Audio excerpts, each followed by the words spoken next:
The three shelter workers pressed their backs against the wall outside Kennel 17, catching their breath. Blood trickled from Jamie's forearm, where teeth had grazed skin through his protective sleeve. Inside, a 100-pound German shepherd named Atlas crouched in the corner, hackles raised, amber eyes tracking every movement beyond the chain-link door. "Third time this week," Clara Wilson sighed, her weathered face creasing with concern. "We're running out of options." The shepherd's growl rumbled like distant thunder as Dr. Foster approached with a sedative. "Maybe it's kinder to—" Jamie started. Clara silenced him with a sharp look. "Not yet." That's when they heard it, a small voice from the shelter entrance. A girl no more than 8 years old slipped past her parents, pressed her face to the kennel, and whispered 5 impossible words. "Atlas, I remember you too." The growling stopped. Leave a like and share your thoughts in the comments along with the city you're watching from now. Let's continue with the story. Atlas hadn't always been the terrified, aggressive animal cowering in Kennel 17. 3 years ago, he'd been the pride of the Virginia State Police K-9 unit, a magnificent specimen with intelligence that astonished even veteran handlers. His service record read like a hero's resume: 14 successful missing person searches, 27 drug busts, and 3 life-saving interventions. His former handler, Frank Doherty, had often bragged that Atlas could track a suspect through a rainstorm and still find the exact spot where they'd hidden contraband. The brass plaque that once hung outside Atlas's kennel at the police station read, "Atlas Courage Beyond Measure." Now, that same courage had been beaten into submission, replaced by a primal fear that transformed him into what the shelter staff sadly called a lost cause. Lily Harrison was anything but a typical 8-year-old. While other children her age collected dolls or action figures, Lily collected wounded creatures. Her bedroom windowsill had hosted a parade of injured birds, her backyard a temporary sanctuary for limping squirrels and frightened rabbits. Sarah Harrison, Lily's mother, joked that her daughter had been born with an extra sense, the ability to feel an animal's pain as if it were her own. "She doesn't just love animals," Sarah would explain to puzzled neighbors. "She understands them." Scott Harrison understood something about pain himself. The former Army Ranger had returned from his 3rd deployment with a body mostly intact, but a mind fractured by what he'd witnessed. The diagnosis was PTSD, but Scott called it his unwelcome passenger, the invisible weight that followed him from nightmare-filled nights into anxiety-riddled days. The Harrisons lived in a modest ranch house on the outskirts of Oak Ridge, Virginia.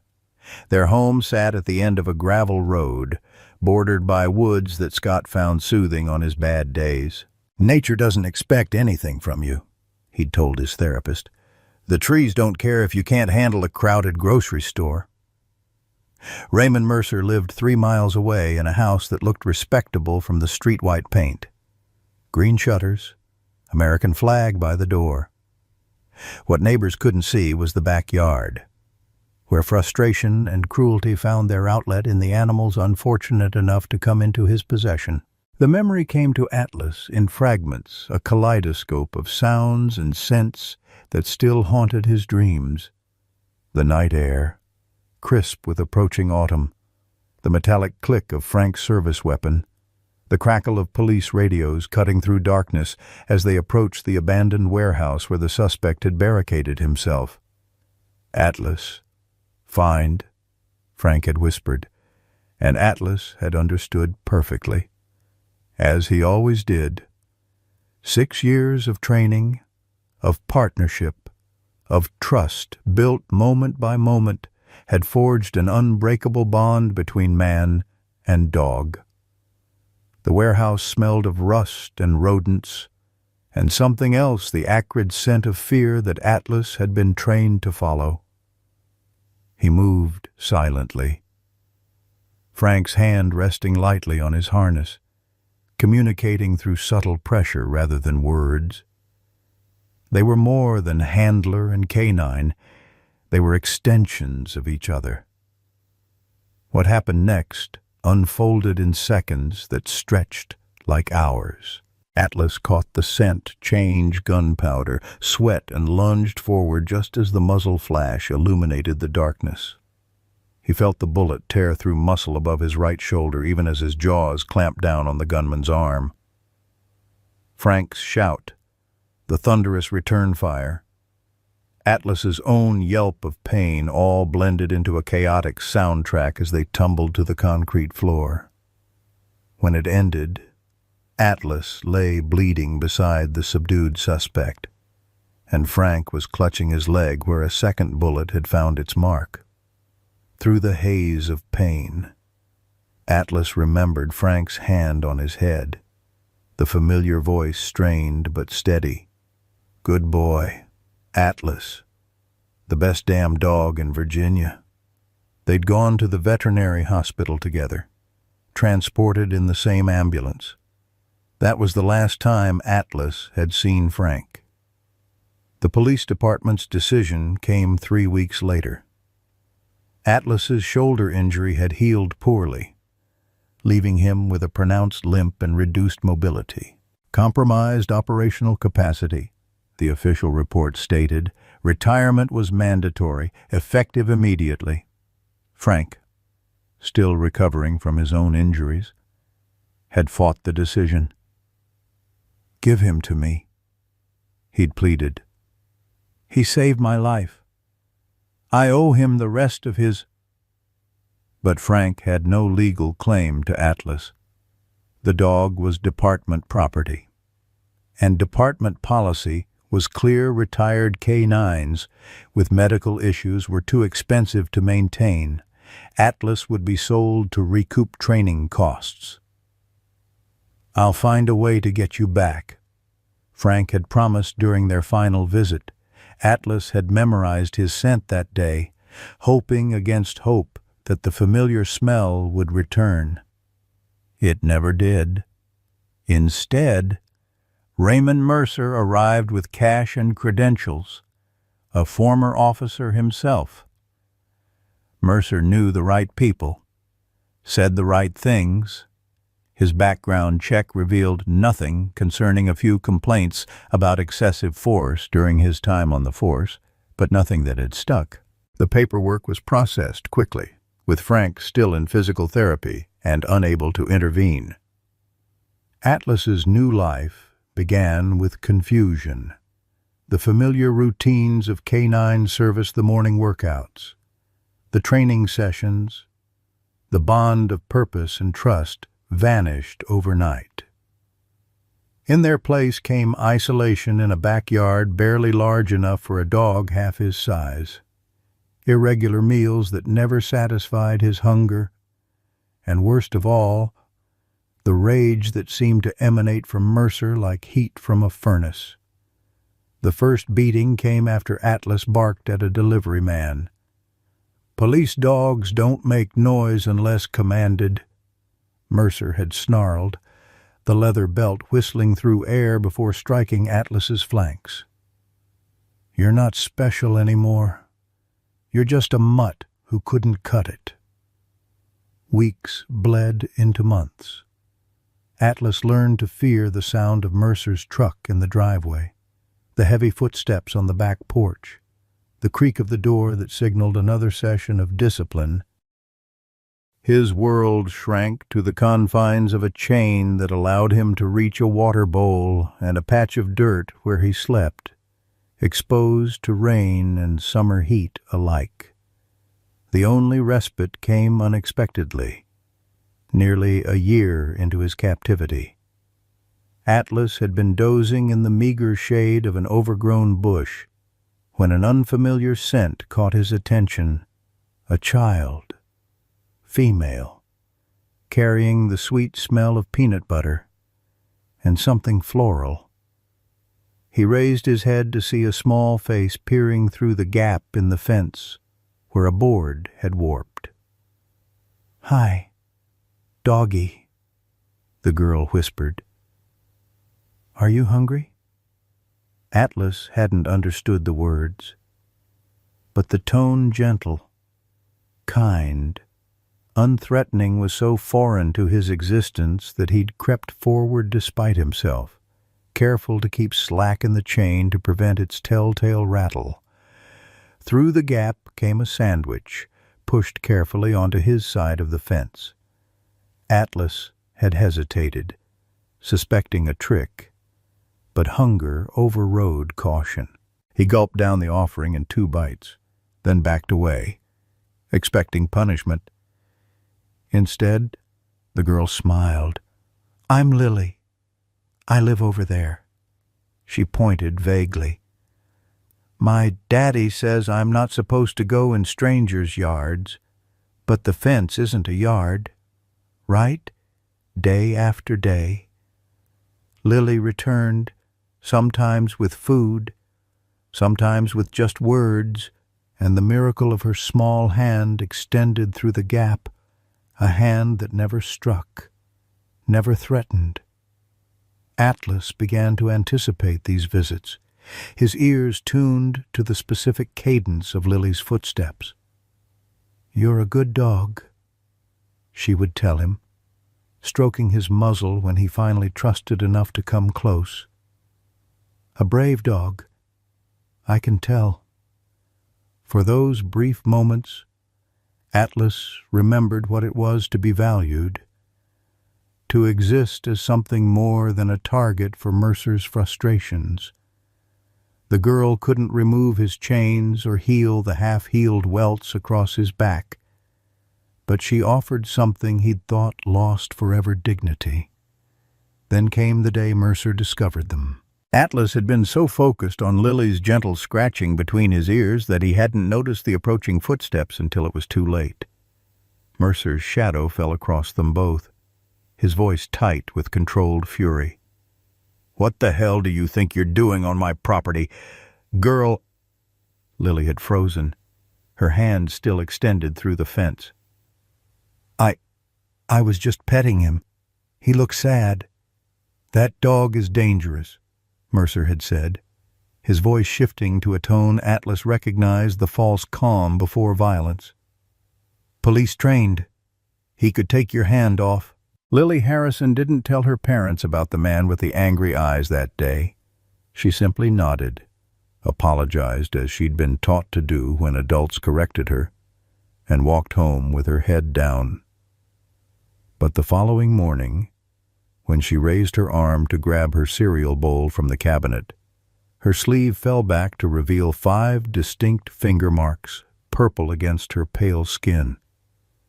Sarah Harrison noticed immediately. "Lily Pad, what happened to your arm?" Lily tugged her sleeve down. "Nothing." "That doesn't look like nothing," Scott said, his voice gentle but firm as he knelt beside his daughter. Years of military service had taught him to recognize evasion.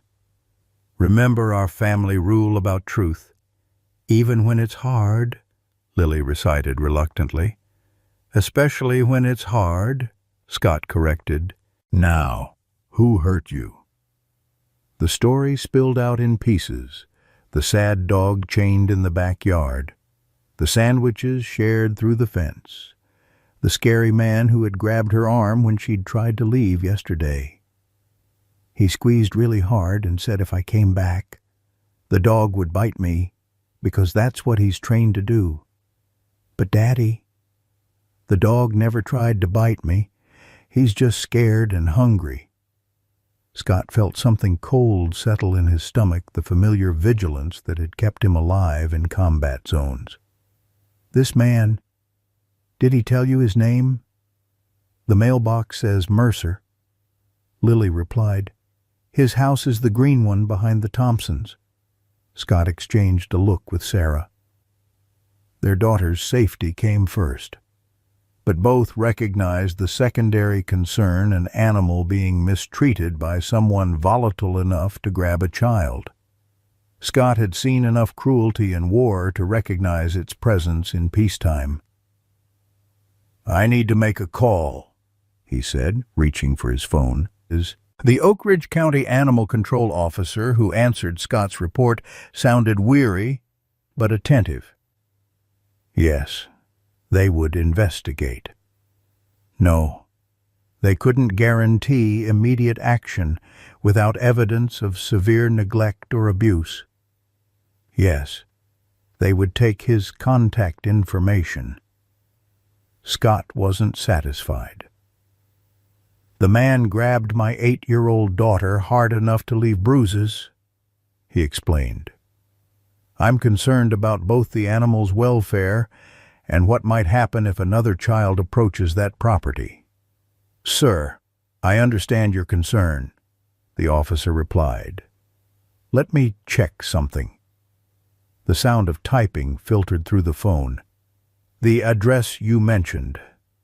The homeowner is Raymond Mercer." "That's right." "I'll prioritize this case," the officer said, his tone shifting subtly. "We've had previous interactions with Mr. Mercer." Scott's instincts, honed by years of identifying threats, flared. "What kind of interactions?" "I'm not at liberty to discuss specifics, but I'll have someone there today." After ending the call, Scott sat at his computer. 20 minutes of searching public records revealed what the animal control officer couldn't say. Raymond Mercer had been a police officer with the county for 11 years before leaving the force under circumstances carefully described as a separation of employment. No criminal charges, but 3 civilian complaints of excessive force and 1 internal investigation that had been closed without formal findings. "Sarah," Scott called softly, not wanting Lily to overhear. "I think we may have a problem." The animal control visit to Mercer's property occurred that afternoon. Scott, unable to contain his concern, had positioned himself across the street, ostensibly checking mailboxes, a neighborhood task he'd volunteered for months ago to help manage his anxiety through routine. He watched as 2 officers approached Mercer's front door. The conversation appeared tense but controlled. When they moved to the backyard, Scott adjusted his position, catching glimpses of what appeared to be a large German shepherd huddled against the fence. Even from a distance, the dog's condition was visibly poor, ribs showing through dull fur, movement hampered by what looked like an old injury. 20 minutes later, Mercer's shouting could be heard across the street. The animal control officers emerged from the backyard, one speaking urgently into a radio. Scott recognized the calm efficiency of people trained to handle escalating situations. Within the hour, 3 police cruisers had arrived. Scott watched, a witness to justice he hadn't expected would come so swiftly. When an officer led Mercer away in handcuffs, Scott felt no satisfaction, only concern for what would happen to the dog that had become so important to his daughter. That evening, as Lily was getting ready for bed, an animal control officer called, "Mr. Harrison, this is Officer Wilson from earlier today. I wanted to update you on the situation at the Mercer property." Scott stepped into the hallway, lowering his voice. "I saw the police take him away." "Yes. When we examined the animal, we found evidence of severe neglect and physical abuse. There were multiple healing injuries consistent with beatings, malnutrition, and completely inadequate shelter. We've removed the dog to Oak Ridge Animal Shelter for veterinary care." "What happens to him now?" "That's actually why I'm calling. During our investigation, we discovered something unexpected. The dog, his name is Atlas, was formerly a police canine with the Virginia State Police. He was sold to Mercer after being injured in the line of duty. Scott felt his chest tighten. A police dog. Yes, sir. Distinguished service record. When we ran his microchip, the whole story came up. There appeared to be some irregularities in how he ended up with Mercer. What kind of irregularities? Officer Wilson hesitated. I probably shouldn't say too much, but between us, Mercer was forced out of the department for excessive force. Should never have been approved to purchase a retired police dog, especially one with Atlas's background. Someone cut corners. The conversation ended with Officer Wilson providing the shelter's contact information and a case number. If your daughter wants to know the dog is safe, you can tell her he's getting medical care and good food. When Scott returned to Lily's room, she was sitting cross-legged on her bed, clutching her favorite stuffed animal, a well-worn dog that resembled a smaller version of Atlas. "Is the dog okay, Daddy?" she asked immediately. Scott sat beside her. "His name is Atlas, and yes, he's safe now. The animal doctors are taking care of him." Lily's eyes filled with tears. Filled. "He was a police dog, wasn't he? I could tell because of how he sits and watches everything, like he's working." Scott nodded, surprised by his daughter's perception. "How did you know that? Remember when we went to the police station open house last year? They showed us the police dogs and how they train them. Atlas sits the same way, even when he's scared." Scott tucked the blanket around her. "He's not going back to that man," he promised. "They found out the man wasn't taking proper care of him." "Can we adopt him?" Lily asked. The question Scott had been dreading. "He knows me already. He lets me pet him." "Honey, Atlas has been through a lot. He might be too sick or too scared to live with the family right now." "But he's not scared of me," Lily insisted. "I'm his friend." Scott kissed her forehead, making no promises he wasn't sure he could keep. "Get some sleep," Lily pad. "We'll talk more tomorrow." That night, Scott lay awake long after Sarah had fallen asleep, thinking about Atlas, a fellow veteran, betrayed by the system that should have protected him, suffering in silence. The parallels to his own struggles weren't lost on him. Some wounds, he knew, weren't visible to the casual observer. Some scars ran soul-deep. The Oak Ridge Animal Shelter occupied a renovated farmhouse at the edge of town. Its white clapboard exterior and wraparound porch deliberately homey, an architectural choice made by Clara Wilson when she founded the facility 30 years ago. "Animals respond to calm environments," she'd explained to skeptical county officials. "Why house them in something that feels like a prison?" Clara, now 65 with silver hair perpetually escaping its bun, had witnessed thousands of animals come through her doors. She'd developed an almost preternatural ability to read their body language, to distinguish between those who would recover quickly and those whose rehabilitation would require patience measured in months rather than days. Atlas fell firmly into the latter category. "He's one of the worst cases I've seen in years," Clara told Dr. James Foster as they observed the German Shepherd from the safety of the medical room's observation window. Atlas had been sedated for his initial examination, allowing the veterinarian to document a catalog of injuries, old and new, that painted a grim picture of his time with Raymond Mercer. 3 broken ribs that healed improperly, Dr. Foster noted, consulting his tablet.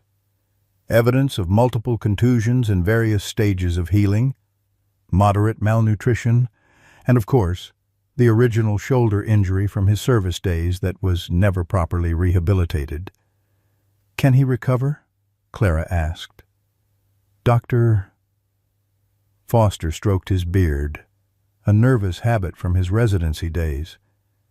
"Physically, with proper nutrition and gentle exercise, yes. The shoulder will always give him trouble, but he's young enough that he could have years of good quality life ahead. And behaviorally, that's more your department than mine, Clara." Clara sighed, watching as Atlas began to stir from sedation. Canines are different from regular abuse cases. They're trained to work, to have purpose. Take that away. Add trauma from abuse, and you've got a complicated rehabilitation, as if to punctuate her assessment. Atlas's eyes opened. He surveyed his surroundings with the methodical attention of his training before struggling to his feet, immediately assuming a defensive posture despite the grogginess of sedation. "We'll start slow," Clara decided. "Minimum contact except for essential care. Let him acclimate to routine again, regular feeding times, quiet environment, no sudden movements, no direct eye contact until he shows signs of trust." "Doctor." Foster nodded.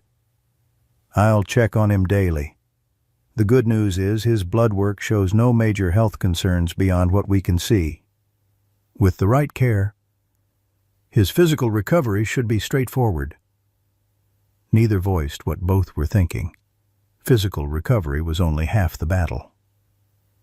The next morning, Scott Harrison sat across from Sarah at their kitchen table, a legal pad between them. They'd sent Lily to her friend's house for the afternoon, a deliberate choice to allow an honest conversation about Atlas.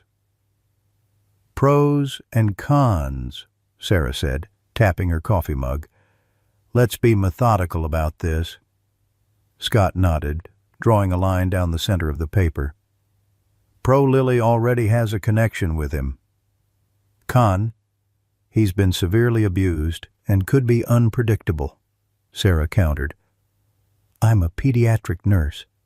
"Scott, I've seen dog bites that required reconstructive surgery. Pro, he's trained. Military working dogs and police K9s have the most extensive training of any dogs. Con, that training could make him more dangerous if he's traumatized. He's been taught to bite on command." They continued this way, the list growing on both sides. Sarah, ever practical, emphasized the risks a large, potentially unstable dog in a home with a child. Scott, seeing something of himself in Atlas's situation, advocated for rehabilitation over caution. "You know what this is really about, don't you?"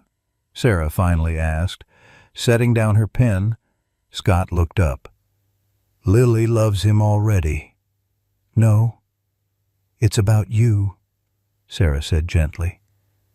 "You see yourself in him?" The observation landed with precision. Scott stared at the list, unable to deny the truth in his wife's words. "Is that wrong?" Sarah reached across the table, covering his hand with hers. "No, but we need to be honest about it. This isn't just about giving a dog a home. It's about your healing, too." "When I came back," Scott said slowly, "everyone expected me to just slot back into normal life, go to backyard barbecues, make small talk at the grocery store, act like I hadn't seen what I'd seen." He met his wife's eyes. "Nobody gave me a chance to just be broken for a while. And you think that's what Atlas needs, space to be broken? I think he needs what helped me: consistency, patience, and someone who isn't afraid of his scars." Scott tapped the paper. "Add another pro. Lily wouldn't be the only one helped by this. He'd be good for me, too." Sarah's expression softened. "I'll add it to the list, but Scott, we need to at least meet him first, see if this is even realistic." Fair enough, Scott agreed. I'll call the shelter today. Miles away, Clara Wilson was conducting Atlas's first post-sedation assessment. The German Shepherd remained in the corner of his kennel, tracking her movements with unwavering attention. When she opened the door, he growled a low, sustained warning. "I hear you," she said calmly. Setting down a bowl of food just inside the threshold before retreating. "You need space." "That's reasonable." Over the next 3 days, Clara established a pattern: food at precise intervals, fresh water twice daily, minimal eye contact, speaking in a monotone that neither threatened nor excited. By the 3rd day, Atlas would wait until she closed the kennel door before approaching his food, a small victory that she recorded in his file. "He's eating consistently," she reported to Dr. Foster during his follow-up examination. "No aggression during feeding, which is promising. Still won't let anyone touch him, though." Dr. Foster reviewed the notes. "I need to listen to his heart and check the shoulder. Can we sedate him again?" Clara frowned. "I'd rather not. Sedation reinforces his lack of control. Let's try the muzzle instead." The attempt did not go well. The moment Jamie approached with the muzzle, Atlas's military training activated. He positioned himself in the corner. Hackles raised, a series of escalating growls communicating his boundaries with unmistakable clarity. "Back off," Clara instructed Jamie. "He's not ready."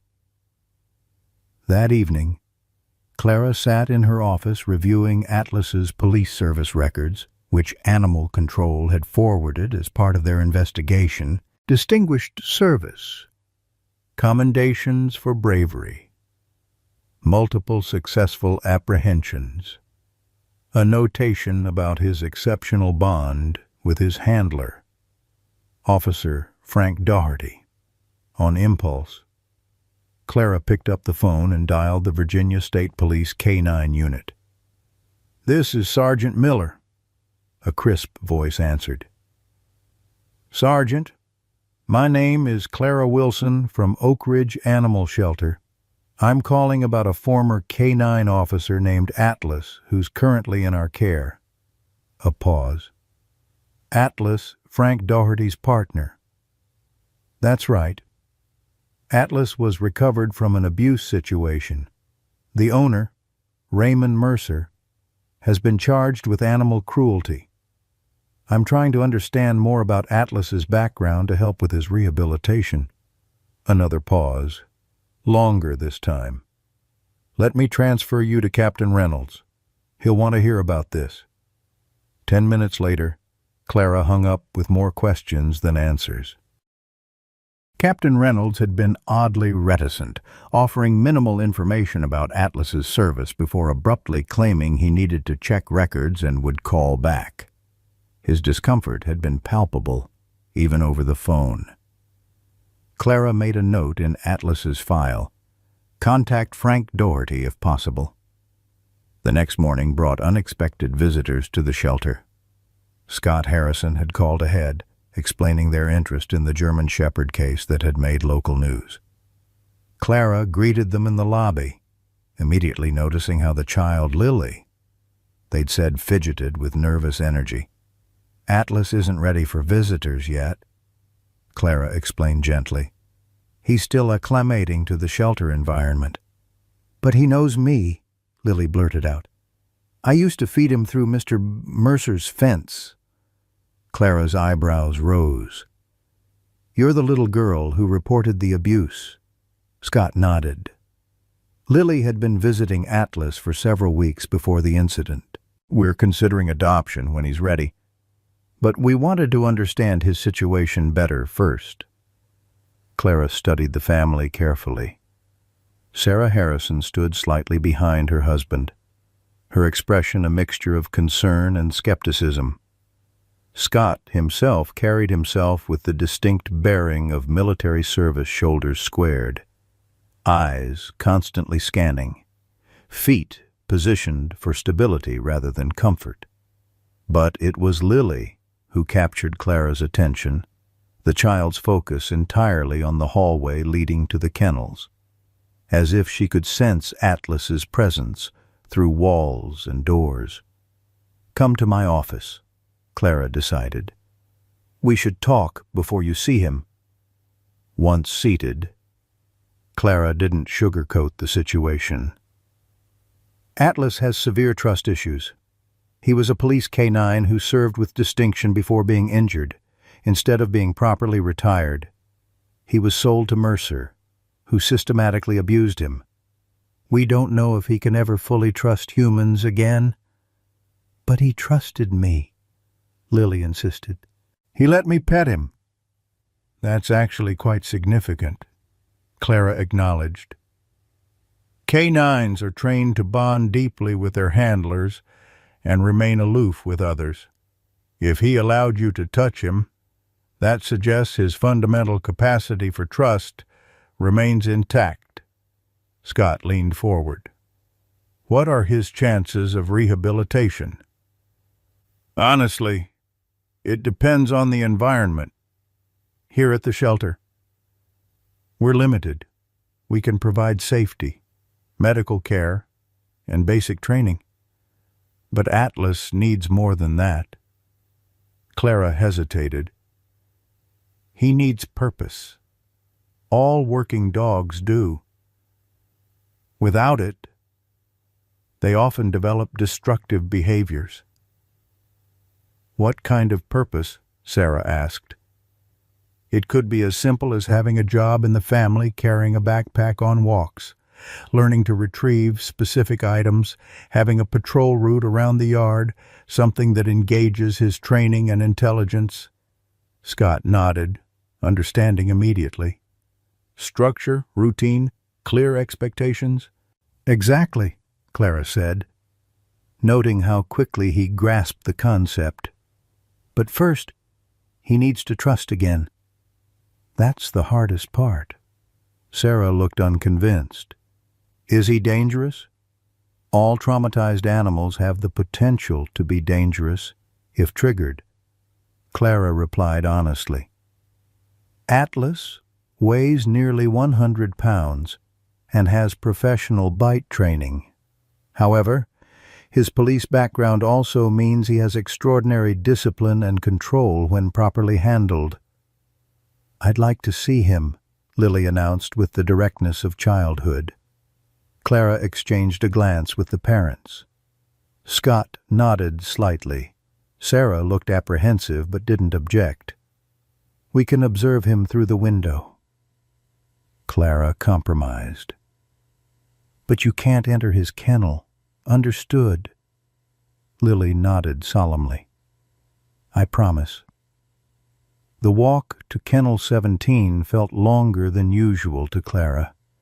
She'd positioned Atlas away from the general population, in the quiet rehabilitation wing where sounds and stimuli could be better controlled.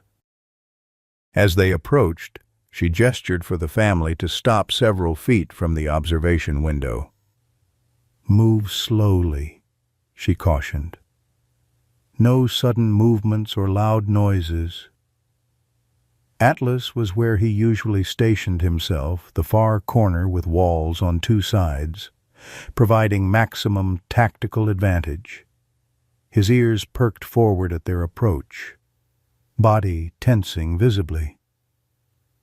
"He's so thin," Sarah whispered, maternal instinct overriding her caution. Lily stepped closer to the window, her small hand pressing against the glass. "Atlas," she called softly. "It's me. It's Lily." The change was subtle, but unmistakable. Atlas's ears shifted, his head tilting slightly as if processing the familiar voice. He made no move to approach. but his posture relaxed fractionally, a change so slight that only Clara's experienced eye caught it. "He remembers you," Clara said quietly. "See how his muscles loosened. That's recognition." Scott watched intently. Not the dog, but his daughter's interaction with it. "Lily, how did you usually greet him at the fence?" "I would whistle like this." Lily demonstrated a simple two-note pattern. "Then I'd say, 'Hi, Atlas, I brought lunch.'" At the whistle, Atlas's reaction was more pronounced. He shifted his weight, taking a half step forward before catching himself and retreating to his defensive position. "Try again," Clara encouraged, fascinated by the response. Lily repeated the whistle, then spoke in the same gentle tone she'd used through the fence. "Hi, Atlas. I don't have food today, but I came to see you." This time, Atlas took 2 definitive steps forward before stopping, conflict evident in his body language. Clara had seen this before, the battle between ingrained fear and the pull of positive association. "That's amazing," Clara said. "He's responding to you specifically, not just to human presence." Scott turned to Clara, his expression thoughtful. "What's the next step if we're serious about adoption?"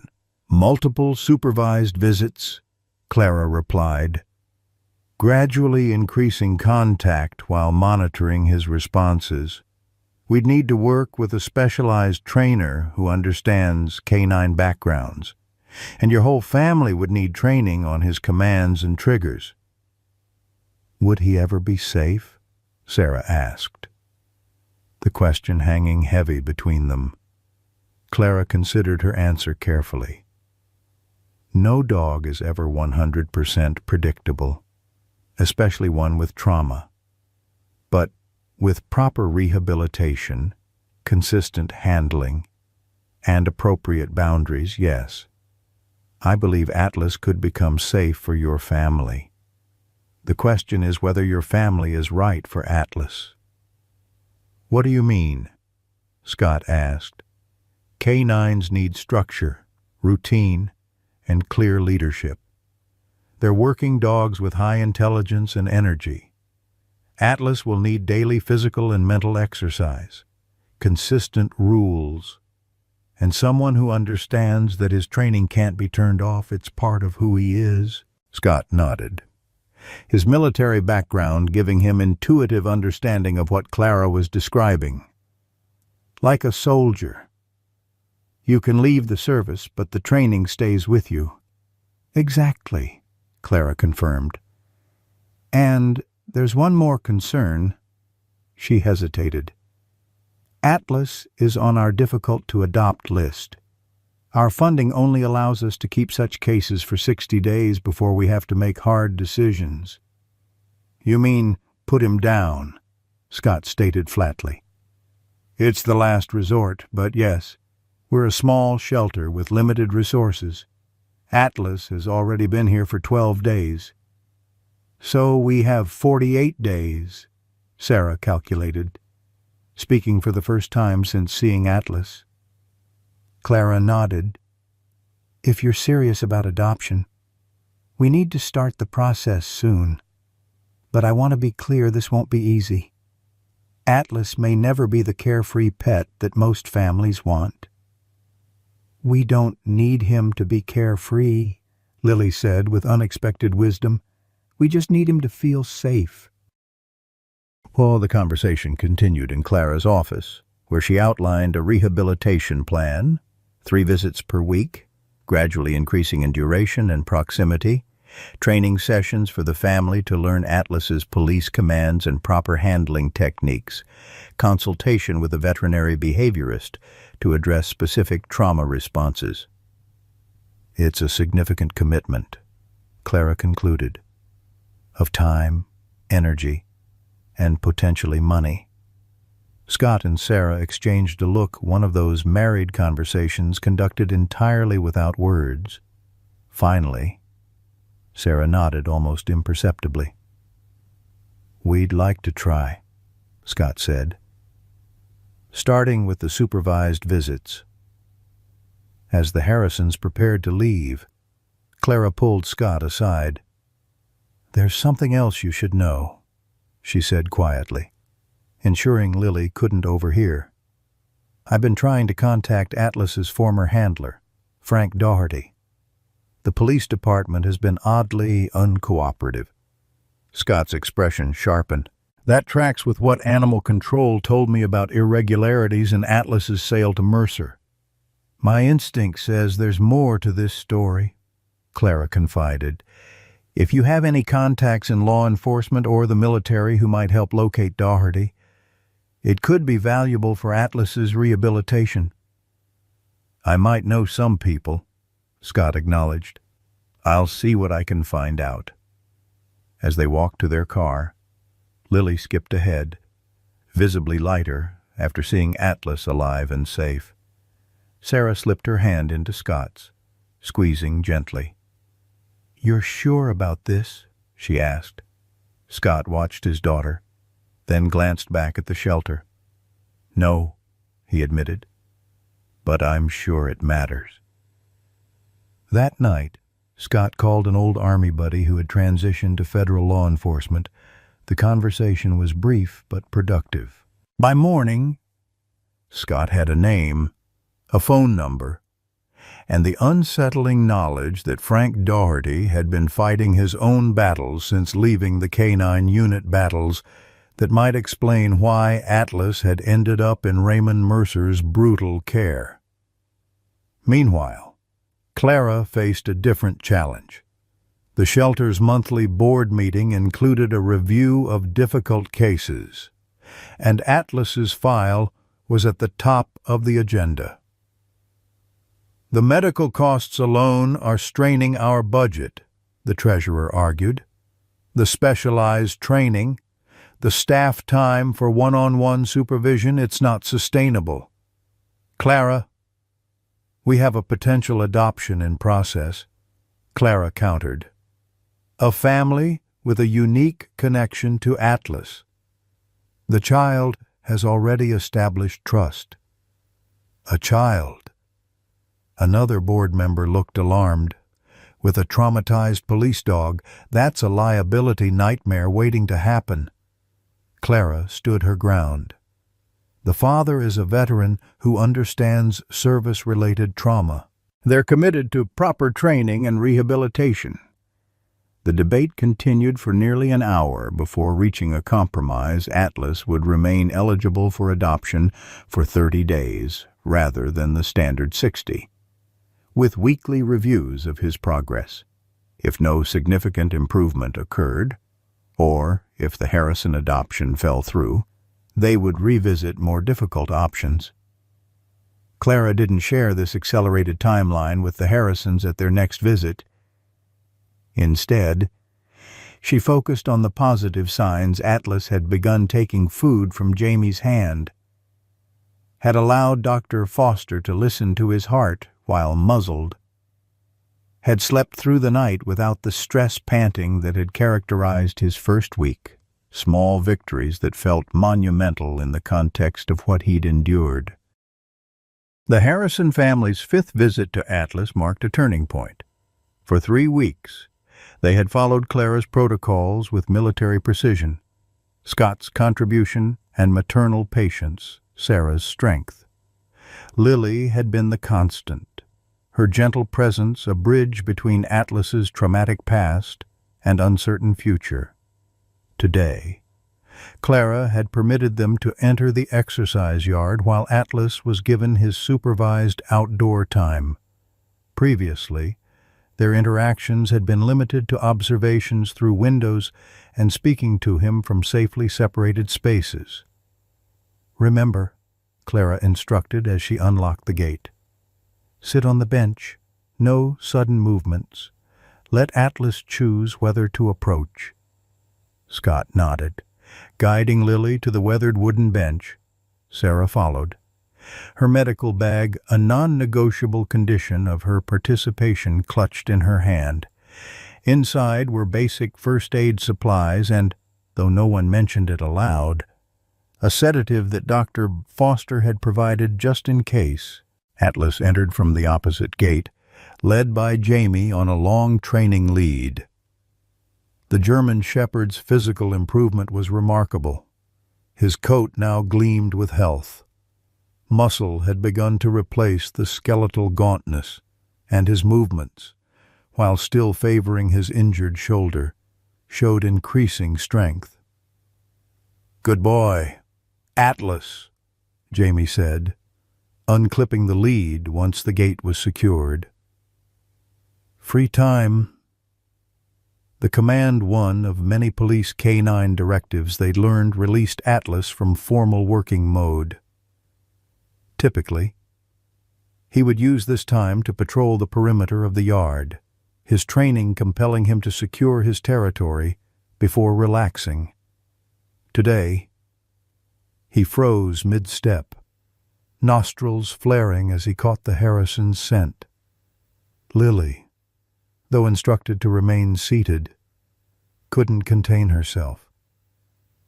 "Hi, Atlas," she called softly. "It's me again." Atlas's ears pivoted toward her voice.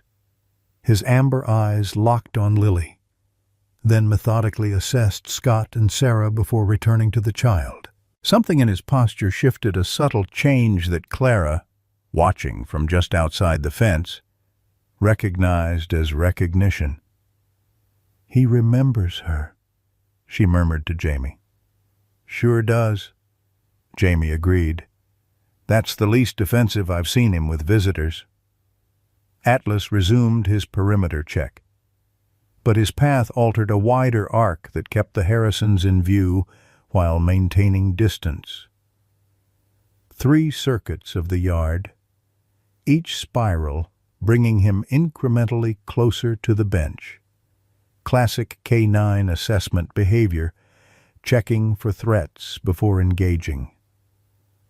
Scott watched with experienced eyes, reading the dog's body language as clearly as written text. "He's evaluating us," he explained quietly to Sarah, "testing whether we're a threat." Sarah's nursing training had taught her to remain calm in tense situations, but Scott felt her hand tighten around his. "Is that good or bad?" she whispered. "It's normal," Scott replied. "Exactly what he's trained to do." On the 4th circuit, Atlas paused 15 feet from the bench. His focus settled on Lily, the smallest, least threatening presence. The German shepherd lowered his head slightly, ears forward in neutral position. "Can I try the whistle?" Lily asked Clara, who had joined them on the bench. "Go ahead, but stay seated," Clara instructed. Lily produced the same 2-note pattern she'd used through the fence all those months ago. Atlas's reaction was immediate. His tail, normally held low in caution, lifted slightly, not quite a wag, but a definite shift from vigilance toward interest. "Now try his name," Clara encouraged. "Atlas," Lily called softly. "It's okay. We're friends." What happened next caught everyone by surprise. Atlas approached not directly, but in the sidelong manner of a dog balancing curiosity against caution. He stopped 6 feet away, stretched his neck forward to capture their scents more clearly, then looked directly at Scott. The moment hung suspended between the man and dog, both survivors of trauma, both assessing genuine threat versus perceived danger. Scott instinctively understood the significance of this evaluation. Atlas was looking not to Lily, his established safe person, but to Scott, the adult male who represented the greatest potential threat. "Easy, boy," Scott said in the measured tone he'd practiced for weeks. "You're safe here." Atlas held his gaze for 10 more seconds before deliberately breaking eye contact, not in submission, but in acceptance. He turned his attention back to Lily, taking another step closer. "He's offering provisional trust," Clara whispered, barely containing her excitement. "This is huge progress." Lily, with wisdom beyond her years, remained perfectly still on the bench. "Can I hold out my hand to him like we practiced?" Clara nodded, palm down, fingers curled, just like we talked about. Lily extended her arm slowly, hand positioned as instructed. The gesture hung in the space between them an invitation, not a demand. Atlas studied the offered hand, memories of gentle touches through a chain-link fence, warring against months of conditioned fear. His decision, when it came, was deliberate. He stepped forward and delicately sniffed Lily's fingers.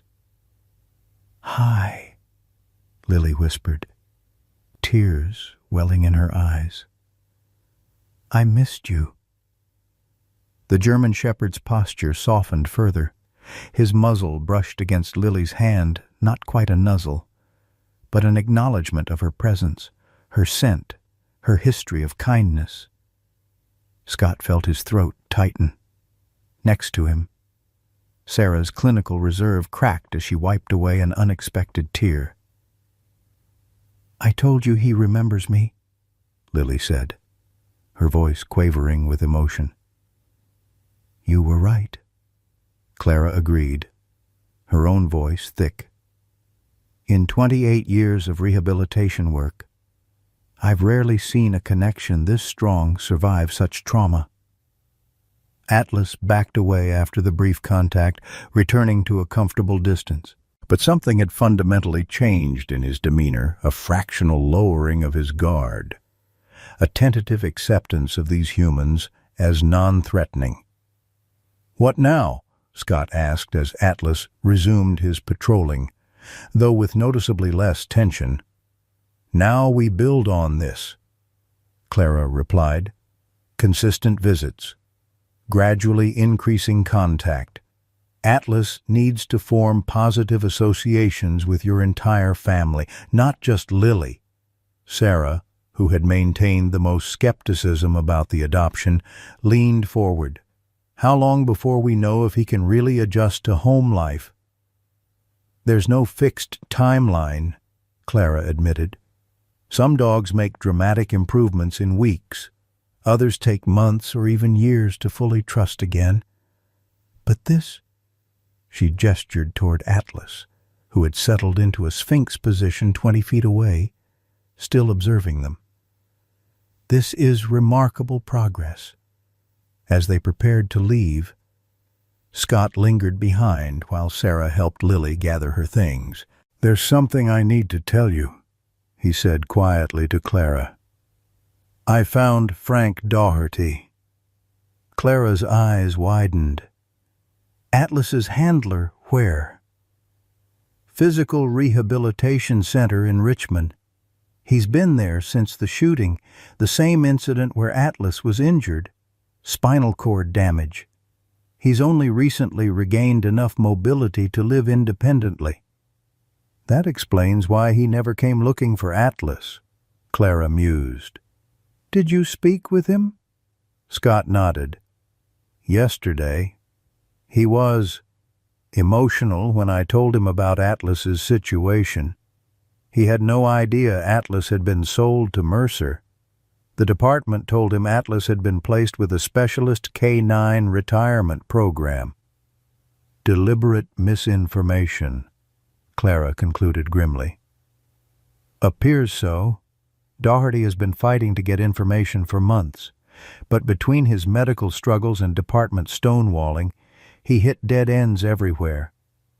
Will he come see Atlas?" Scott hesitated. "That's complicated. His mobility is still severely limited. But he wants to. He asked if we could bring Atlas to him, but I explained Atlas isn't ready for that kind of excursion. What about video? We could set up a call. Doherty suggested the same thing. He also offered something invaluable: Atlas's complete training history, command list, and behavior notes. Said it might help us understand how to reach him. Clara touched Scott's arm, her weathered hand surprisingly strong. This could change everything. A connection to his former handler, even remotely, might accelerate Atlas's rehabilitation significantly.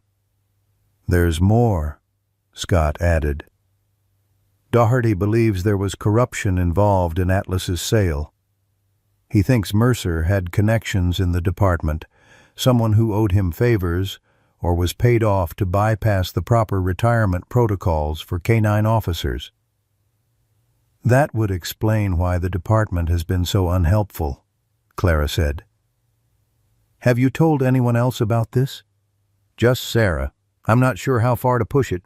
My priority is Atlas, not exposing police corruption. Clara considered this. Let's focus on Atlas for now, but this information might become important if there's ever a custody challenge. Custody challenge from whom?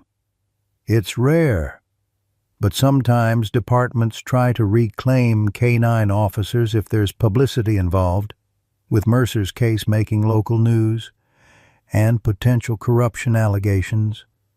They might try to contain the situation by bringing Atlas back under department control. Scott's jaw tightened. That's not happening. Agreed, Clara said firmly. But information is our best defense. Get everything you can from Doherty, especially any official documentation of Atlas's service and retirement. That evening, the Harrison family discussion reached its crescendo around the kitchen table. 3 weeks of shelter visits, research on traumatized dogs, and consultations with trainers had led to this moment of decision. I think we should do it, Lily declared, her voice carrying the absolute certainty of childhood. Atlas belongs with us. Sarah, who had maintained measured caution throughout the process, spread her notes on the table pages of research, observations, and questions accumulated during their shelter visits. I still have concerns, she began. Atlas has made progress, but he remains unpredictable with strangers. He still shows fear, aggression when startled. The rehabilitation will take months, maybe years. All true, Scott acknowledged. But consider how far he's come in just 3 weeks, from completely unapproachable to allowing Lily to touch him. He lets you near him too, Lily pointed out. Remember yesterday when you sat on the ground and he came within 3 feet? That was a significant moment, Scott agreed. The first time he deliberately approached me without Clara or Jamie present. Sarah sighed, her medical training at war with her heart. I keep thinking about worst-case scenarios. What if he regresses? What if he has a flashback when friends visit? What if we're his last chance? Scott interrupted gently. Clara told me yesterday that the board has accelerated their timeline. They can only keep Atlas for another 2 weeks before they have to make a decision about his future. The implication hung heavy in the air. Sarah closed her eyes briefly. That's not fair, Lily protested. He's getting better every day. Shelters have limited resources. Sweetheart, Sarah explained. They have to make difficult choices. Then we have to choose him, Lily insisted, tears forming. Please, Mom. He trusts me. I promised him through the fence that I wouldn't let anyone hurt him again. Sarah looked at her daughter, this child with an inexplicable capacity for compassion, then at her husband, whose own healing had visibly accelerated since they began visiting Atlas. "If we do this," she said slowly, "we need absolute commitment from everyone. Training classes, consistent rules, patience through setbacks. This won't be like adopting a regular pet." "We know." Scott and Lily responded in unison. "And we'll need to modify the house. Secure fencing. A quiet space for him to retreat when overwhelmed. Proper equipment." Scott reached for his wife's hand. "I've already priced everything out. We can make it work." Sarah took a deep breath, then nodded once. "Okay. Let's adopt Atlas." Lily's squeal of delight filled the kitchen as she launched herself into her mother's arms.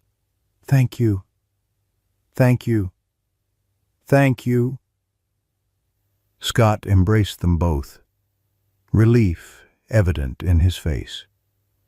Only he fully understood what was at stake, not just a dog's life, but a chance to heal two wounded souls, his own and Atlas's. "I'll call Clara in the morning," he said. "We'll start the formal process." What none of them could anticipate was how quickly their resolve would be tested, or how the past that Atlas had escaped would resurface to threaten his future. The morning Clara Wilson received the Harrisons' formal adoption application should have been cause for celebration. Instead, she found herself staring at an email that made her stomach clench with apprehension. "Atlas's service record has been requested by the Virginia State Police Internal Affairs Division." She read aloud to Dr. Foster, who had stopped by to check on a recent intake.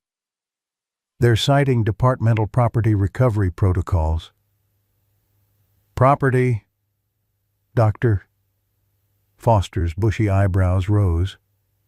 "After what that dog's been through, legally, K-9 officers are classified as equipment," Clara explained bitterly. "Atlas may have saved lives and suffered for his service, but on paper, he's no different from a patrol car or a radio. What does this mean for the adoption?" Clara sighed, removing her reading glasses to rub the bridge of her nose. "I'm not sure. Technically, if the department can prove Atlas was improperly retired or transferred, they could reclaim him. After allowing him to be abused for over a year, Dr. Foster's indignation was palpable. "What kind of system allows that?" "A broken one," Clara replied, reaching for the phone. "I need to call Scott Harrison immediately, and probably a lawyer, across town." Scott had just finished reinforcing the backyard fence, additional security measures for Atlas's eventual homecoming, when his phone rang. Clara's tone told him everything he needed to know before she even explained the situation. "How much time do we have?" he asked after she finished. The Internal Affairs officer said they'll send someone to evaluate Atlas's condition next week. Reading between the lines, "I think they're in damage control mode. If Atlas's story gets wider publicity, questions will be asked about how a decorated K-9 officer ended up being abused by a former cop with excessive force complaints." Scott leaned against the fence post, mind racing. "We need Frank Doherty." Frank agreed. "But will he speak against his former department?" "That's asking a lot." "He already offered," Scott revealed. "When we spoke, he said he'd do whatever it takes to make sure Atlas doesn't go back to the department that abandoned him. I'm driving to Richmond tomorrow to get his official statement and collect Atlas's original service records, which Frank kept copies of." "Good," Clara approved. "Meanwhile, I've contacted a friend who specializes in animal welfare law. She's reviewing our options. The adoption application is proceeding, but we need to prepare for a potential custody challenge. Should we tell Lily? Scott asked, dreading the thought of explaining the complicated situation to his daughter, who had spent the weekend preparing a special corner of her room for Atlas's dog bed. Not yet, Clara advised. Let's see what we're dealing with first. Continue your visits as scheduled. The more bonding time you have with Atlas, the stronger our case. Bing. The next day's visit to the shelter carried new weight, as Scott watched Lily sit cross-legged in the exercise yard. Atlas, now comfortable enough to lie 10 feet away from her. He felt a fierce protectiveness that surprised him with its intensity. The German Shepherd had become more than a rehabilitation project or even a potential pet. He had become part of their family narrative, a symbol of resilience that Scott wasn't prepared to surrender. He let me touch his paw today, Lily reported excitedly as they drove home. Clara says that's really important because injured animals guard their paws. It means he trusts me not to hurt him. Scott exchanged a glance with Sarah in the rearview mirror. His wife's earlier reservations had softened considerably since Atlas had begun responding to her as well, occasionally accepting treats from her hand and, just yesterday, briefly sniffing her outstretched fingers. "That's wonderful, sweetheart," Sarah replied. "Remember what Clara taught us about letting Atlas set the pace? Small victories add up to big progress," Lily recited dutifully. If only bureaucracy worked the same way, Scott thought grimly. His trip to Richmond the following day proved both emotionally taxing and strategically valuable. Frank Daugherty, now navigating the world from a wheelchair with limited use of his legs, greeted Scott with a firm handshake and eyes that revealed both pain and determination. "Thank you for coming," Frank said, gesturing Scott into his modest apartment. "And thank you for finding Atlas. I've been searching for months, calling shelters, checking adoption websites, filing information requests that disappeared into administrative black holes." "How much did you know about what happened to him?" Scott asked, accepting the offered coffee. Frank's expression darkened. "Almost nothing. Officially, I was told he'd been placed in a specialized canine retirement program. It wasn't until I was finally discharged from the rehab center that I started asking harder questions. That's when the stonewalling began. Why would they hide his whereabouts from you? Because someone broke protocol badly." Frank opened a folder on his lap, removing a document. "This is the official canine retirement procedure. Injured service dogs are supposed to be offered first to their handlers, then to qualified officers, then to specialized adoption agencies with canine experience." "And none of that happened," Scott concluded. "Exactly. Atlas went straight to Raymond Mercer, a man who'd been forced out of the department for excessive force. He should have been automatically disqualified from canine adoption." Frank's hands tightened on his armrests. "Someone circumvented the entire process. Do you know who—" Frank hesitated. "I have strong suspicions. Lieutenant Gregory Vaughn handled Canine Unit Administration at the time. He and Mercer came up through the academy together, remained close despite Mercer's issues. The timing of Vaughn's sudden promotion to captain shortly after Atlas's irregular transfer seems convenient." Scott absorbed this information, recognizing its explosive potential. "What you're suggesting is that Vaughn sold a decorated police dog to his buddy as a personal favor, or worse, for financial gain," Frank finished bluntly. "And now that the situation has become public, They're trying to cover their tracks by bringing Atlas back under department control. Where they can make him disappear again, Scott realized. Or euthanize him as dangerously compromised due to trauma. Frank's voice cracked slightly. That dog saved my life. Took a bullet meant for me. I couldn't protect him then because of this. He gestured at his wheelchair. But I can now. Frank handed over a thick folder containing Atlas's complete service record, training certificates, commendations, and medical history.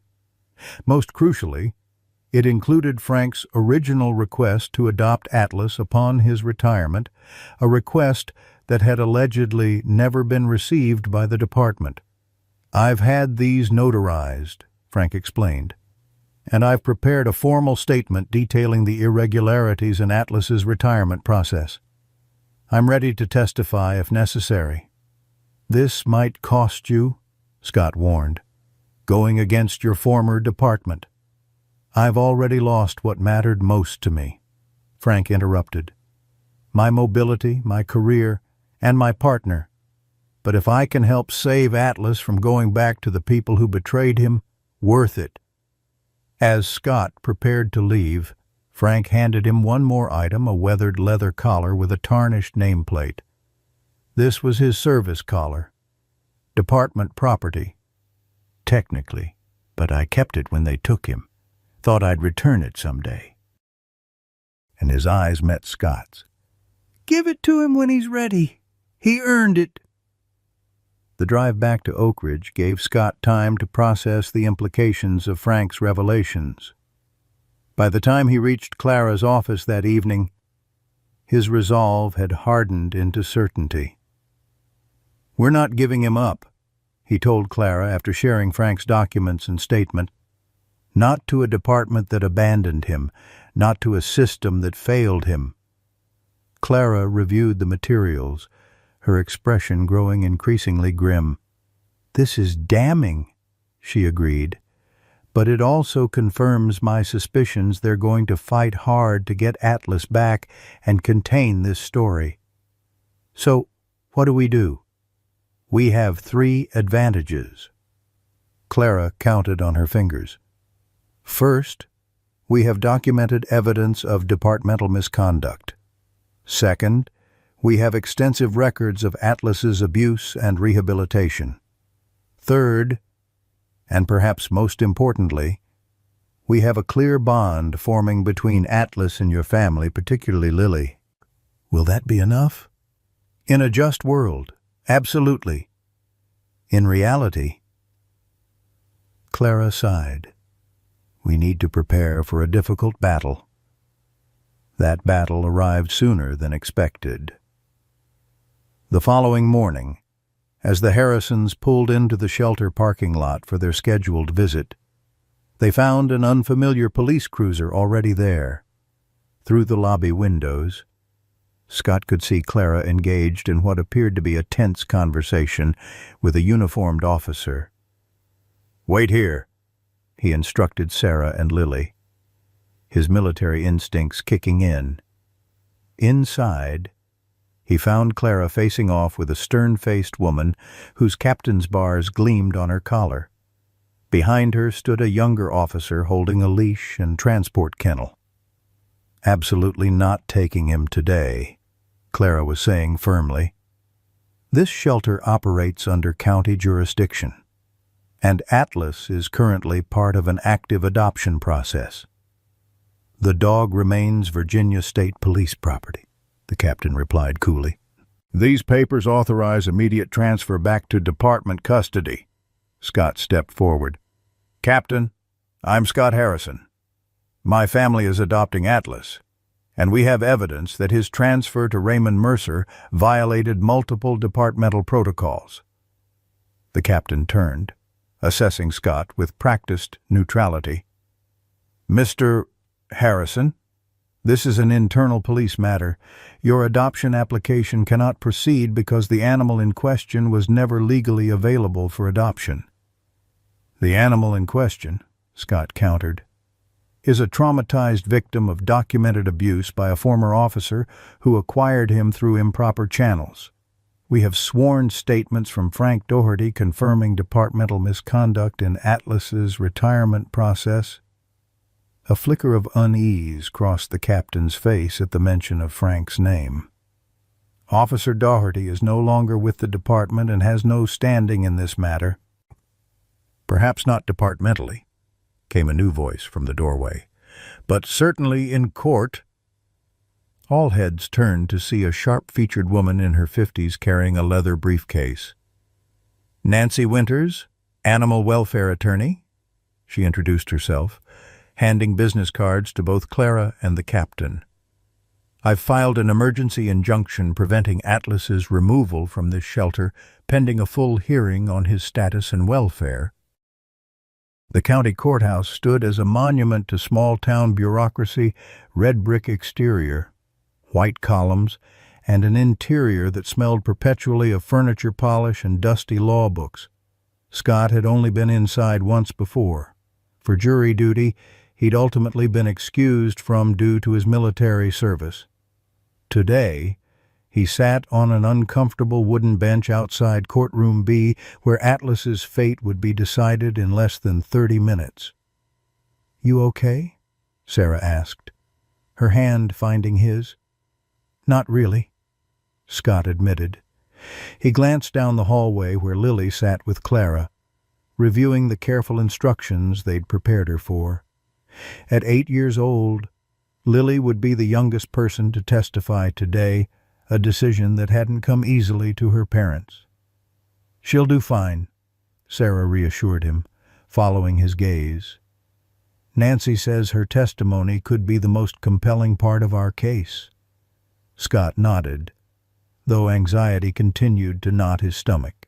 The past week had been a blur of legal preparations, emergency meetings, and increasingly tense visits to Atlas, whose progress had plateaued as he sensed the mounting stress around him. The shelter visits had continued under court supervision, with a representative from the Virginia State Police K-9 unit observing each interaction. Atlas, already sensitive to changes in routine, had responded by retreating into heightened vigilance, his posture more guarded. His willingness to approach the Harrisons diminished, but not entirely gone. "He knows something's wrong," Lily had observed sadly after their last visit. "He's worried we're going to leave him." Nancy Winters, their attorney, approached with purposeful strides that echoed on the marble floor. A former prosecutor who now specialized in animal welfare cases, Nancy exuded the confidence of someone accustomed to fighting uphill battles. "The state police just arrived with their legal team," she reported, adjusting her glasses. "3 attorneys plus Captain Vaughn and their K-9 training director." Vaughn, Scott's attention sharpened. "Gregory Vaughn?" "Yes. He's representing the department's interests in Atlas's case." Nancy tilted her head. "Is that significant?" "Potentially very," Scott replied, quickly explaining Frank Doherty's suspicions about Vaughn's role in Atlas's irregular transfer to Mercer. Nancy's eyes narrowed as she made notes. "This is helpful, very helpful. It establishes potential motive for the department's sudden interest in reclaiming Atlas." She checked her watch. "The hearing starts in 15 minutes. Let's gather everyone." As their small group assembled outside the courtroom, Scott, Sarah, Lily, Clara, Dr. Foster, and Nancy, the opposing contingent, arrived, 6 people in total, led by a silver-haired man whose captain's uniform bore impressive rows of service ribbons. Captain Gregory Vaughn moved with the confidence of someone accustomed to authority, flanked by attorneys carrying expensive briefcases. Vaughn's eyes found Scott's, assessment passing between them in the way of men trained to identify threats. A flicker of recognition crossed the captain's face. not of Scott personally, but of what he represented: a complication, an obstacle, a challenge to his authority. "Mr. Harrison," Vaughn acknowledged with a curt nod before entering the courtroom. "He's nervous," Scott murmured to Nancy. "He didn't expect this level of resistance." "Good," Nancy replied. "Off-balance opponents make mistakes." Inside courtroom B, Judge Eleanor Martinez presided with the brisk efficiency of someone with an overcrowded docket. In her late 60s, with steel gray hair and reading glasses perched permanently on her nose, she had a reputation for cutting through procedural nonsense to reach the heart of cases. "This is a hearing to determine the rightful custody of the canine known as Atlas, service number K9 VSP287, she announced after preliminaries were complete. "I've reviewed the filings from both parties. Let me be clear, this courtroom's concern is the welfare of the animal in question, not departmental politics or public relations considerations." The statement set the tone immediately. Judge Martinez would not be swayed by institutional authority alone.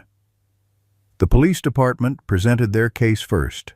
Their lead attorney, a polished man named Richardson, outlined a straightforward argument: Atlas remained legally the property of the Virginia State Police. His transfer to Raymond Mercer had been an administrative error rather than departmental misconduct. And the department was best equipped to handle a traumatized former police K9. "Your Honor, Atlas represents a significant investment of public resources," Richardson explained. "His training alone cost the taxpayers over $30,000. The department has specialized facilities and trained personnel to rehabilitate service dogs who have experienced trauma." "And yet," Judge Martinez interrupted, "the department made no attempt to locate or recover Atlas for over a year, despite his alleged value. Can you explain that discrepancy?" Richardson hesitated before Captain Vaughn leaned forward to whisper something. "Your Honor, the department believed Atlas was in appropriate private placement following his medical discharge.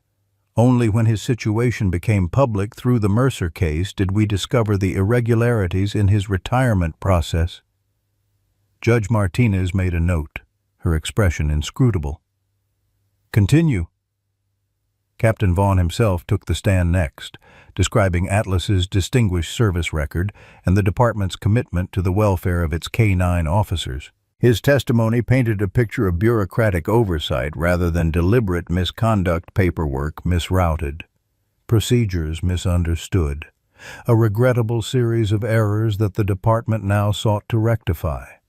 Nancy's cross-examination was surgical. "Captain Vaughn, could you explain your personal relationship with Raymond Mercer?" Vaughn stiffened slightly. "We attended the academy together 20 years ago. Our professional contact ended when he left the force. Really no social contact, no communication whatsoever.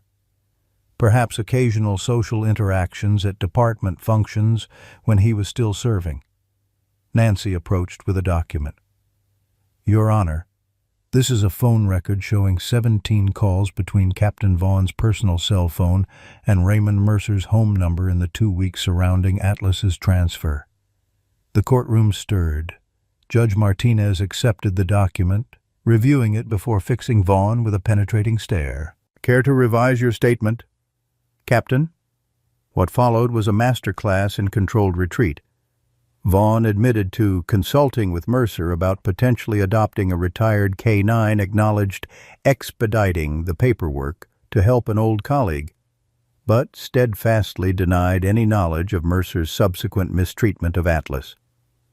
When the department's K9 training director testified about their rehabilitation protocols for traumatized dogs, Nancy countered with Dr. Foster's expert testimony on Atlas's specific injuries and psychological damage. "In my professional opinion," Dr. Foster stated firmly, Removing Atlas from his current rehabilitation program would cause significant psychological regression. He has formed critical trust bonds with his potential adoptive family, particularly the child, Lily Harrison. Disrupting these bonds could permanently compromise his rehabilitation. The morning proceeded with measured testimony and legal arguments, the kind that made Lily fidget on the hard courtroom bench. Scott squeezed her hand reassuringly. Her turn would come after lunch. The pivotal moment arrived not through dramatic confrontation, but via video conference. Frank Daugherty, unable to travel easily due to his disability, appeared on the courtroom's monitor from his apartment in Richmond, even through the screen. Frank's presence commanded attention. Dressed in his formal police uniform, which he'd insisted on wearing despite no longer being on active duty, he sat in his wheelchair with perfect posture, his service medals visible on his chest. "Officer Daugherty," Nancy began, "could you describe your partnership with Atlas?" Frank's testimony flowed with passionate precision. He detailed their 3 years of service together, the countless successful operations, the bond formed through daily training and shared danger. When he described the shooting that had injured them both, his voice remained steady, but his eyes betrayed the emotional weight of the memory. "Atlas took a bullet meant for me," he stated. "The shooter had a clear shot at my chest, but Atlas intercepted him.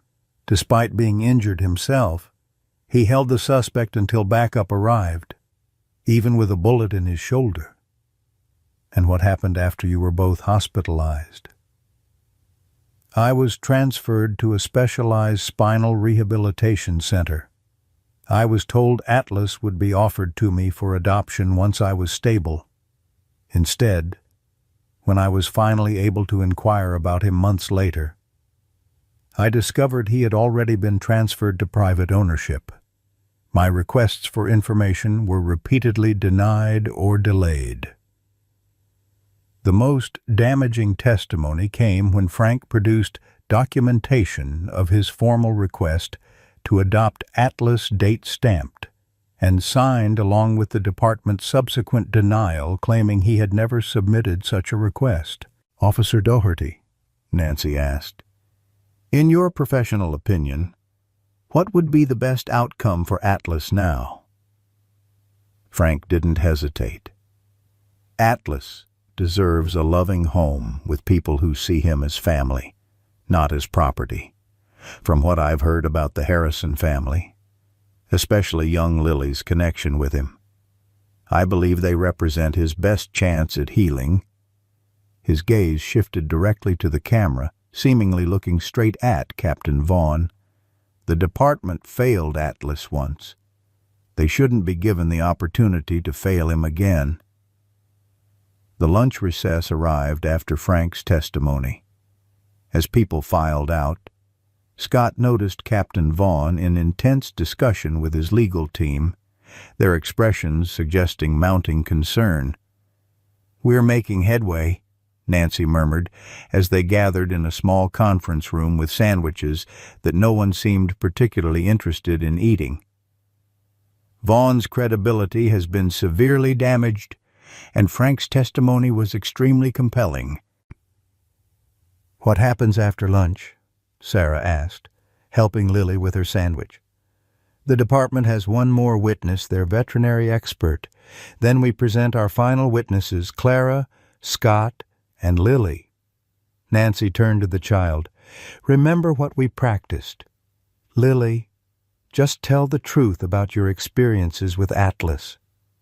Lily nodded solemnly. "I won't let Atlas down." When court reconvened, the department's veterinary expert testified that traumatized police dogs typically responded best to handlers with law enforcement training, suggesting that the Harrisons, despite their good intentions, lacked the specialized skills to manage Atlas's potential behavioral issues. Clara Wilson countered this effectively, presenting detailed documentation of Atlas's progress at the shelter, particularly his responses to the Harrison family.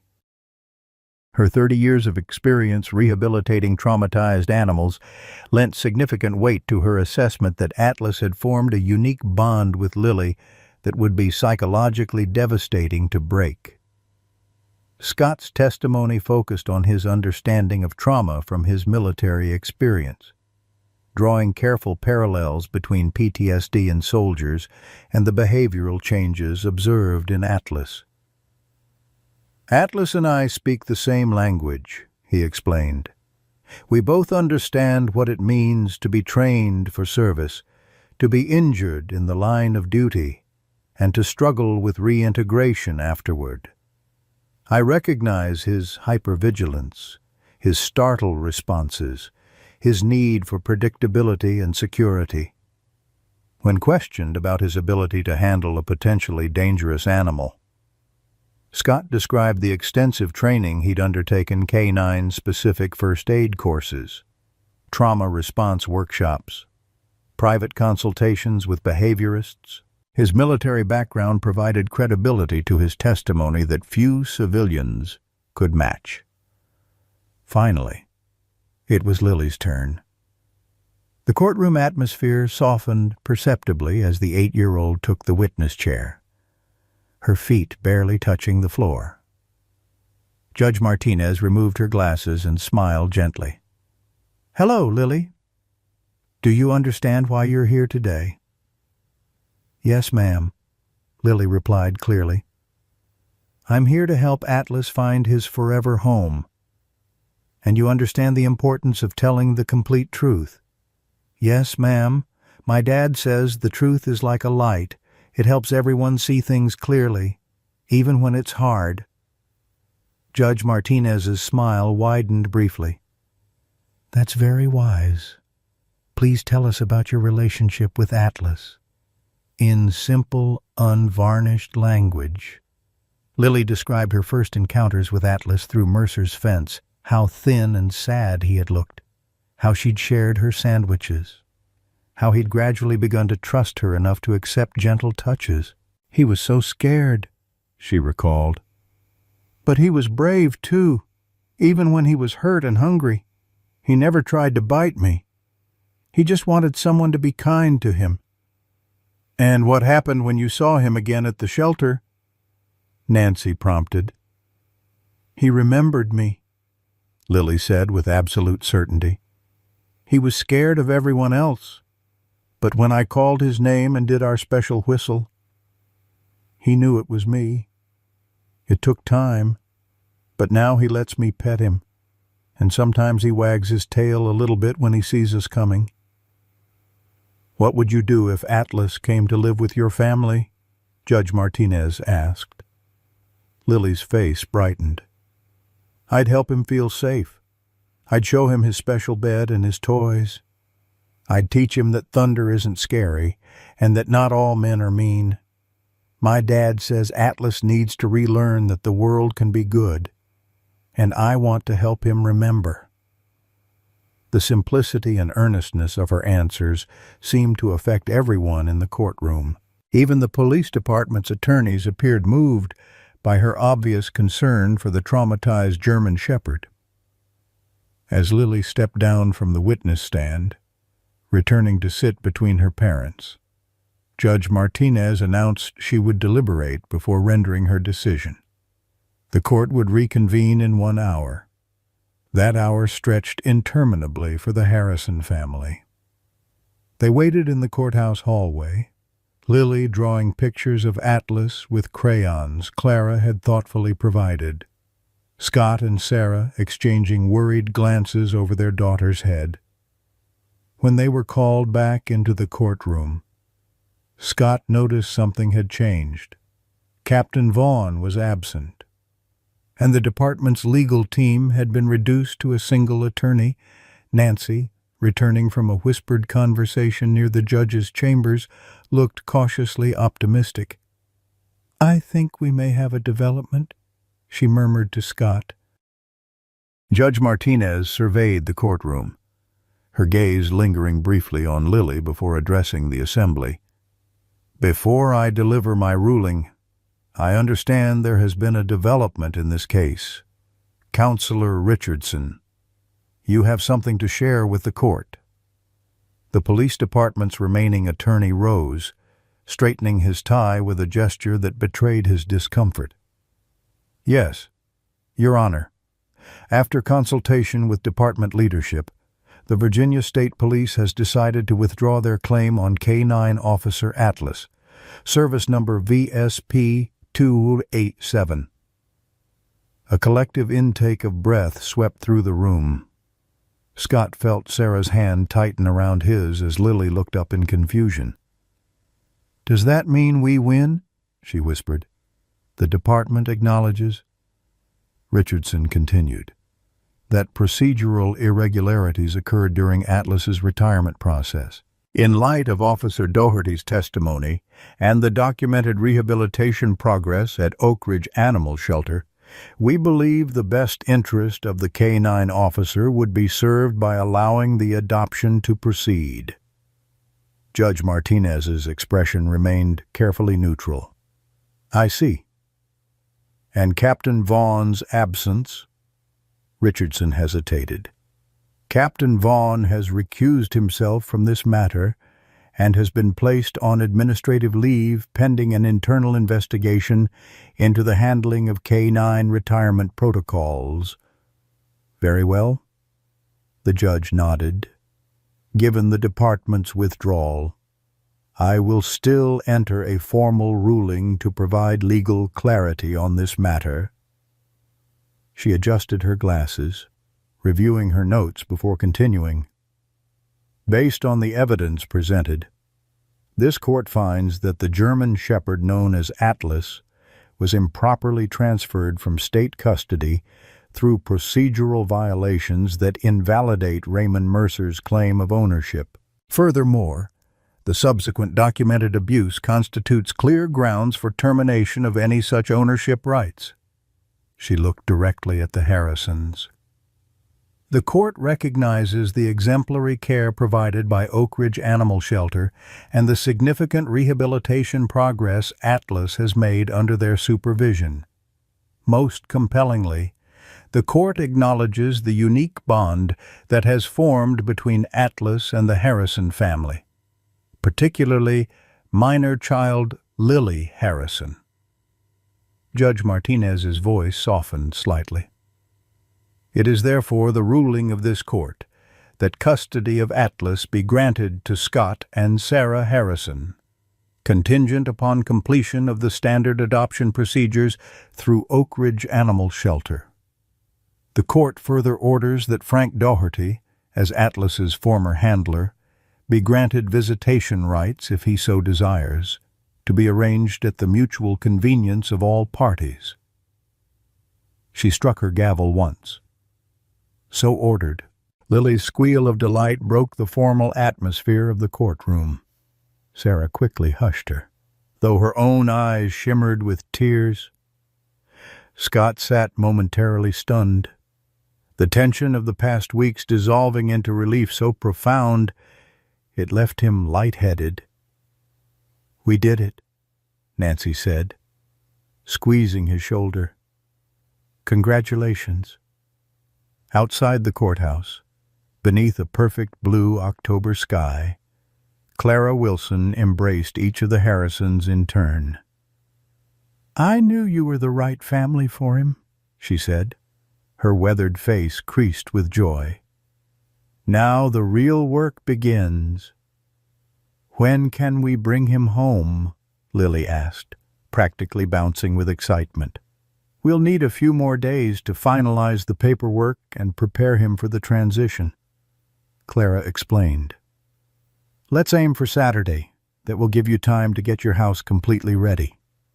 Scott nodded, already mentally reviewing their preparations. The secure fence was complete. The quiet room they'd prepared in the laundry area, equipped with a comfortable bed and privacy screens. The cabinet of specialized training equipment and anxiety-reducing supplements Dr. Foster had recommended. "There's something else," Clara added, her expression turning serious. "Frank Doherty called while you were in with the judge. He'd like to see Atlas before you take him home if you're comfortable with that." Scott and Sarah exchanged glances. "Of course," Sarah answered. "He's the reason Atlas survived long enough for us to find him." "Tomorrow afternoon, then," Clara confirmed. "Frank's arranged transportation to the shelter. It might be emotional for both of them, but I believe it could provide important closure." The following day brought unseasonably warm sunshine that bathed the shelter's exercise yard in golden light. Scott and Sarah stood beside Clara, watching as Jamie carefully led Atlas into the enclosed space. The German Shepherd had shown steady improvement over recent days, his posture less defensive, his willingness to engage more consistent. "Where's Lily?" Atlas seemed to ask, scanning the yard for his smallest human. "We thought it best to keep this first meeting just adults." Clara had explained earlier. Too many emotions at once could be overwhelming for Atlas. Frank Doherty arrived in a specially equipped van, his wheelchair managed by an aide who helped position him in the yard before discreetly withdrawing.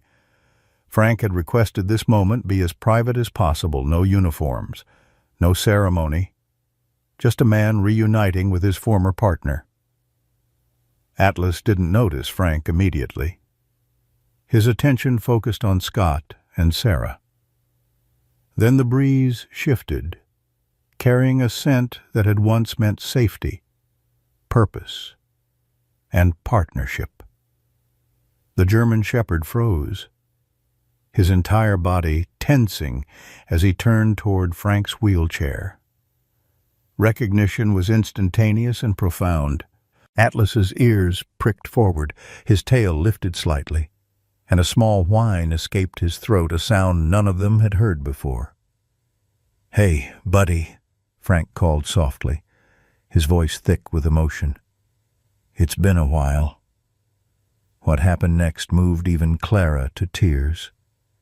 Atlas approached Frank's wheelchair with cautious steps that accelerated into certainty.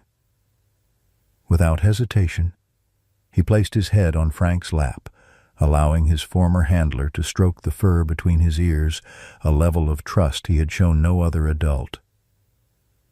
"Good boy," Frank whispered, bending forward to press his forehead against Atlas's.